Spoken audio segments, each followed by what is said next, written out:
말되는 신학 공부 시간이 돌아왔습니다. 재미있는 신학 공부 시간이 돌아왔습니다. 저는 조직신학을 50년간 공부해온 홍정수입니다. 반갑습니다. 지난 시간에는 예수님 예언 믿을만한가?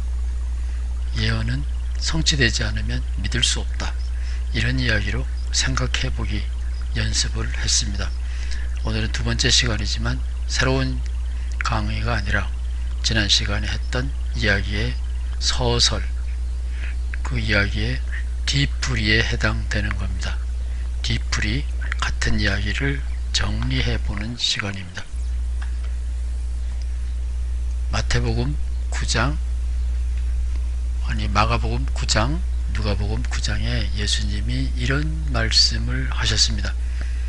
내 이야기를 듣고 있는 너희들 중에 죽기 전에 내가 권능으로 하나님의 나라를 이 세상에 건설하는 것을 보게 될 자도 있으리라.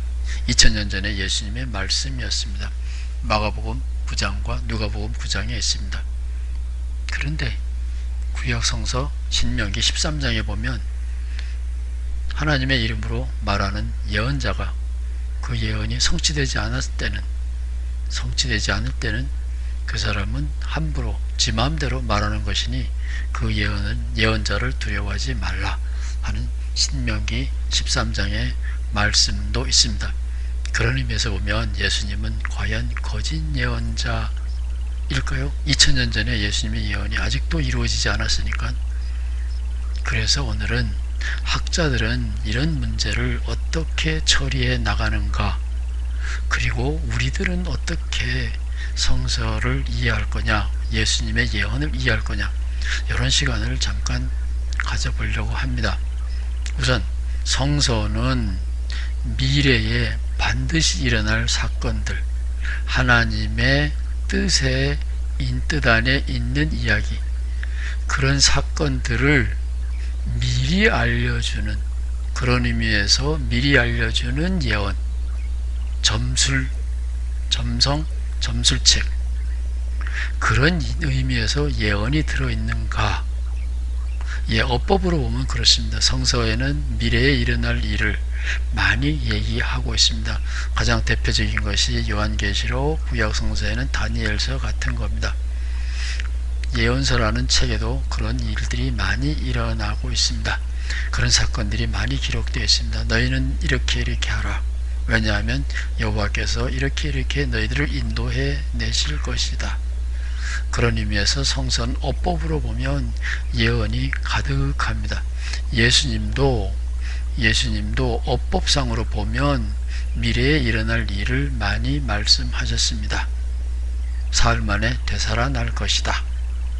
너희가 나를 버리고 도망을 갈 것이다.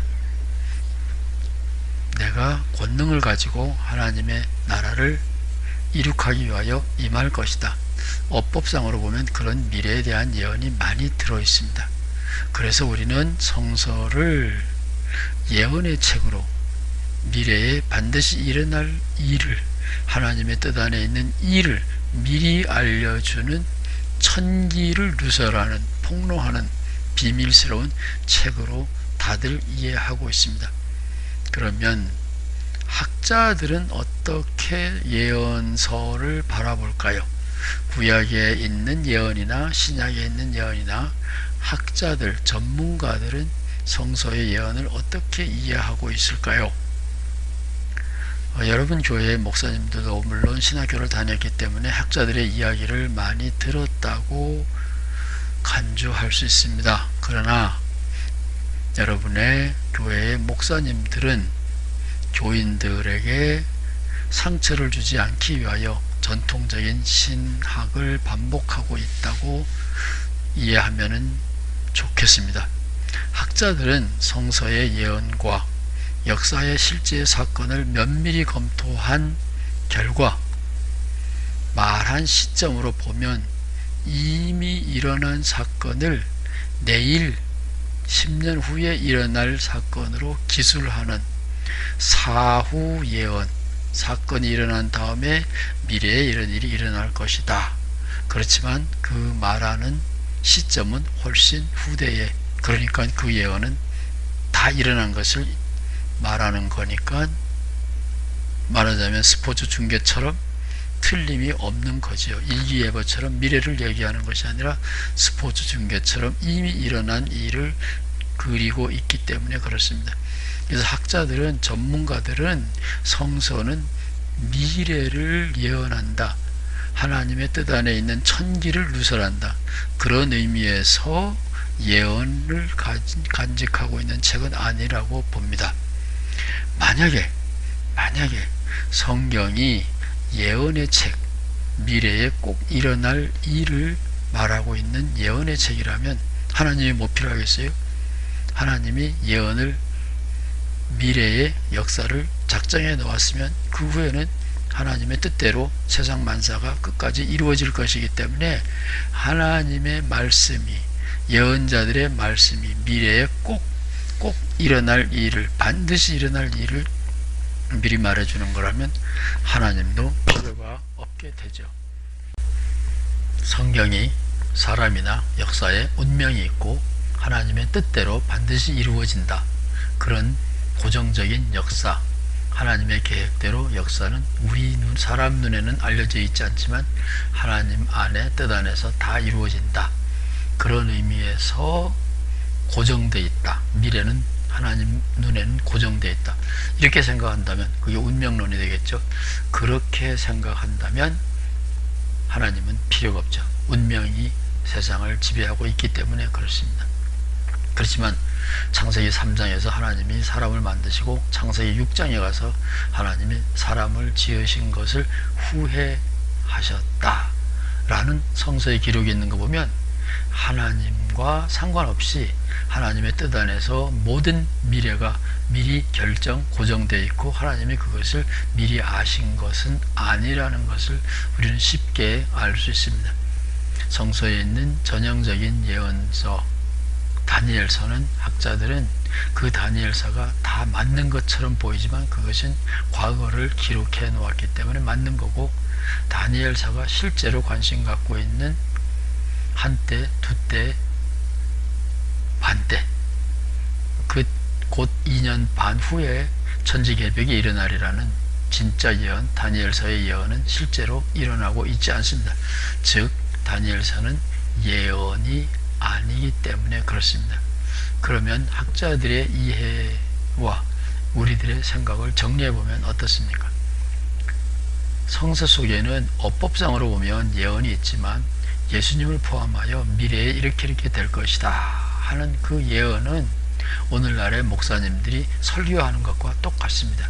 당신들 그렇게 살면 복 받을 거야, 당신들 이렇게 살면 하나님의 벌을 받을 거야 라는 형식의 말은 늘 미래에 대한 이야기지만 그 내용은, 여기에 중요한 것입니다. 내용은 우리들이 사람 되는 법, 우리의 자녀들이 사람 되는 법을 가르치는 도덕적 가르침이요 교육적 가르침입니다. 너희들 그렇게 살면 안 돼, 하나님의 뜻은 이런 것이야. 우리는 늘 미래에 대한 얘기를 할 수가 있고, 부모님도 자녀를 가르칠 때, 교육할 때 너희들 이렇게 살면 안 돼 라고 미래의 어법을 많이 쓰죠. 그러나 그것은 꼭 이루어진다는 운명론적인 이야기는 아닙니다. 따라서 예수님이 그 당시에 당신의 말을 듣는 제자들, 청중들에게 당신들이 죽기 전에 내가 재림할 것이다 라는 말을 했다고 치더라도 그것은 예수님이 거짓 예언을 한 것이 아니라 그 당시에 사람들이 삶을 결단할 수 있도록, 다시 말하면 제사장들의 말 혹은 예루살렘의 로마 당국의 앞잡이 노릇을 하는 어용 제사장들, 사제들, 그런 사람들의 말을 따를 것인지 회개하고 새로운 복음을 받아들이라는 세례 요한과 예수님의 말씀을 따를 것인지 도덕적인 결단을 하라고 촉구하는 것이라고 예수님의 말씀을 이해할 수 있습니다.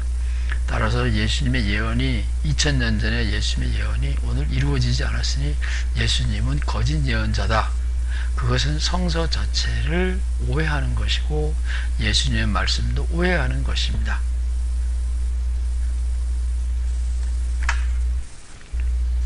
그러면 성서를 공부한다라는 것은 무엇이겠습니까? 공부를 한다라는 것은 짜집기식으로 성경 몇 구절을 갖다가 꿰어 맞추는 것이 아니라 예언, 그러면 예언이라는 주제를 정하면 그 예언에 관한 그 주제를 말하고 있는 성경을 종합적으로 모두 고찰한 다음에 거기에 일관성이 있는지를 살피는 겁니다. 예를 들면 예언자는 예언한 것이 성취되지 않으면 거짓 예언자라 이런 말도 있고, 거짓 예언자 사기꾼이 와서 기적으로 사람들을 유인할 것이다 라는 말도 있습니다. 다시 말하면 사건을 일으킨다, 기적을 행한다 라는 것이 하나님의 참 예언자, 다른 말로 하면 인간이 인간답게 살아갈 참 길을 가르쳐 주는 것은 아니라는 말입니다. 말대로 이루어진다, 기적을 행한다 라는 것은 하나님이 보낸 예언자냐, 하나님의 사자냐, 참 설교자냐 하는 것과 아무 상관이 없다라는 것을 알 수 있습니다.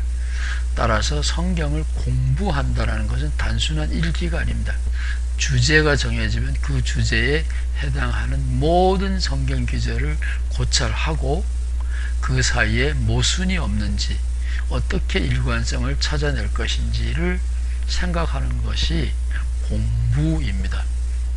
따라서 많은 교회에서는 성경을 열심히 읽기는 하지만 진정한 공부는 아니라고 봐야 됩니다. 공부는 일관성을 찾는 것이고 종합적으로 살피는 작업입니다. 우리는 이런 일관성과 종합적 성찰, 이 두 가지를 생각하면서 말되는 신학 공부를 계속해 나가겠습니다. 오늘도 제 이야기를 들어준 여러분 감사합니다. 다음 주에 또 뵙겠습니다.